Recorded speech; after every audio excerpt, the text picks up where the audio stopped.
শ্বশুরবাড়ির কেউ নাকি আমায় পছন্দ করে না। হাসি পাচ্ছে, তাতে কি, আমিও তো তাদের কাউকে পছন্দ করি না। ও মাই গুডনেস, ওরা যদি আমায় পছন্দ না করে আমি কেন ওকে পছন্দ করতে যাব?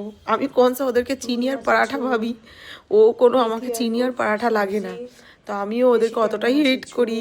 ও বিশেষ করে তো মানে শাশুড়ি নামের মহিলাগুলো এতটাই মানে কুচুটে হয়, এতটাই মনের মধ্যে পাপ থাকে, কলঙ্ক, পিঠ পিছনে ডাইন বলে আর সামনেতে ন্যাকামো করে।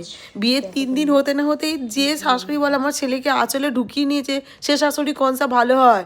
সে কখনো আগের জন্মে মানে ওর শাশুড়ি ওনার সাথে ওরকম করতো, তাই উনি আমার সাথে এরকম করে। আমার তা হাসি পাচ্ছে। মানে সব থেকে বড় কথা হচ্ছে মজার এটা যে যে পলিটিক্সটা খেলে না শ্বশুরবাড়িতে নতুন এসে, আমরা যদি বা যতটুকুন ভালো থাকি, এসে ওনাদের জন্য ওই পলিটিক্সটা শিখে খারাপ হয়ে যায় আমরা।